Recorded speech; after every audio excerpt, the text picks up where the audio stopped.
With each passing year, Zviad climbs higher and higher just to catch a glimpse of the Black Sea that he once knew.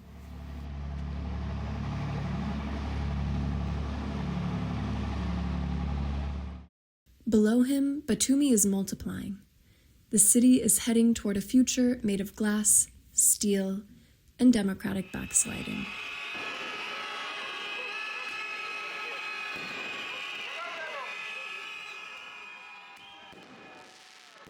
The protests erupting in the streets below demand a European future that Zviad might never see, but deeply hopes for his grandson.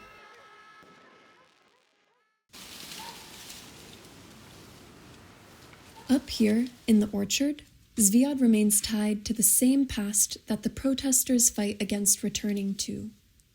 He is bound to a fruit that is bound for Russia.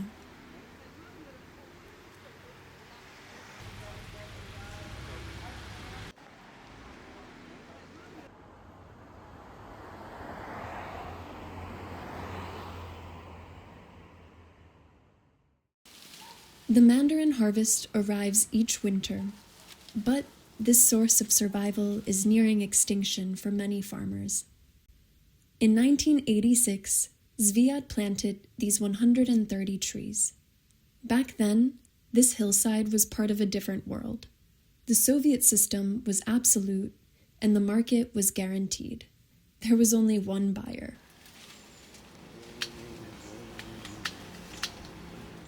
The state designed a mandarin monoculture here in western Georgia, a citrus basket developed to supply the entire empire. It demanded mass volumes, not quality.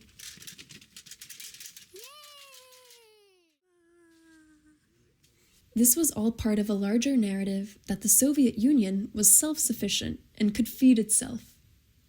In reality, secret trade deals were struck with Israel and Turkey, while Georgian farmers navigated the underground markets with swagger.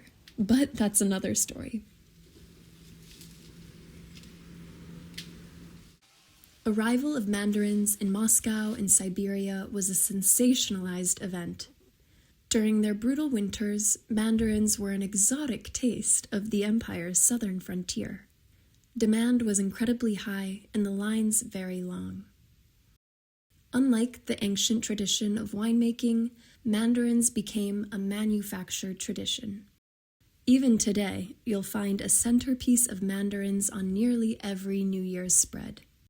Ask anyone on this side of the world and they will tell you that mandarins symbolize holidays and nostalgia.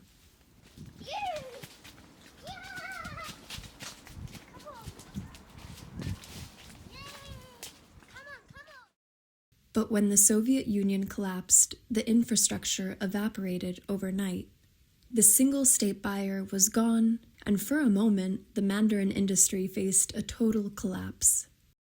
Fearing social unrest, the newly independent government rebranded the guaranteed state buyer into a subsidy per kilogram. Essentially, the same old system in a different flavor. To this day, Zviad receives a tiny sum of 40 tetri per kilogram of mandarins. This is just enough to keep citrus farmers like him from organizing, revolting, but never enough to reach the high-quality standards of a European market. The subsidy is a sedative that trades painful progress for short-term stability. And when you subsidize mediocrity, that's exactly what you get.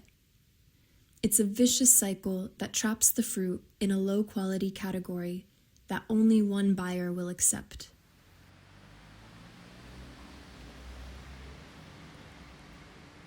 But the Russian market is becoming a liability. Since the full-scale invasion of Ukraine, sea routes have been closed, leaving the mandarin industry trapped. At the mountainous border with Russia, a notorious 10-day bottleneck frequently turns truckloads of Georgian citrus into rot. Between currency instability and logistic hurdles, long-standing exporters are backing out from the market entirely. This leaves farmers like Zviad with crates of fruit, but nobody to call. Mandarina! Ooh. Mandarini! The mandarin has always been less of a crop and more of a political tool. In 2006, Russia banned Georgian fruit and wine as a punishment for the Rose Revolution and pro-West moves. Wine producers used this crisis to rebrand and diversify globally.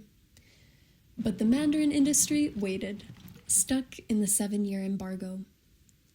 When the Georgian Dream Party came to power, the door was reopened with Russia, and the industry fell right back into the fragile dependency.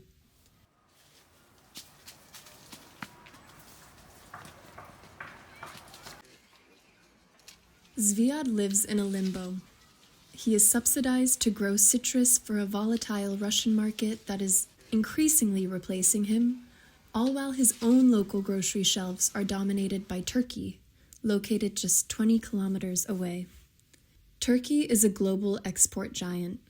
Their higher quality clementines account for 96% of all Georgian citrus imports. Their industrial scale creates a retail monopoly that undercuts local prices. Zviad is effectively being frozen out of his own market, and often by deception.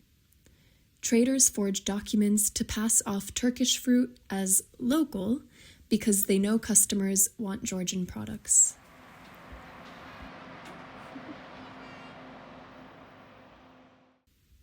After nearly half a century, Zviad's trees are overaged and struggling.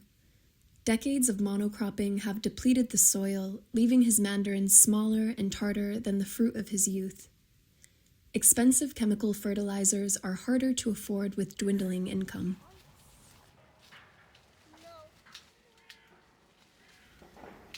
Zviad sees the end coming. He predicts the citrus industry will vanish within 10 years without radical changes.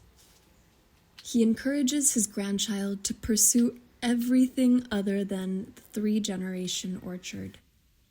Thousands of farmers have already made that choice, abandoning their groves for the city or the tourism industry. The mandarin is a manufactured Soviet tool that hangs on by a thread in the modern market. It is a living relic of a system that prioritizes short-term stability, one that is destined for the same market it served decades ago, while trapping Georgian farmers in a subsidy cage. The fate of the mandarin parallels the battle for Georgia's future. On the ground below, the nation fights for a European horizon that could also liberate these orchards from their imperial chains. But the ruling party is reversing democratic gains, closing educational institutions, and squashing the demonstrations in exchange for convenient ties to a past that Georgians fought so hard to escape.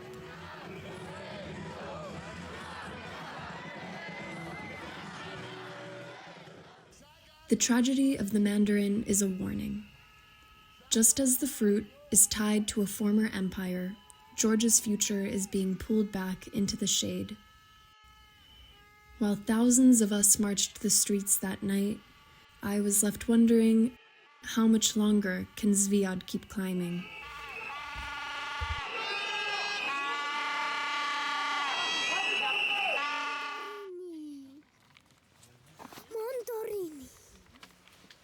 Mandarini, mandarini, oh, oh, oh. Mandarini, oh, oh.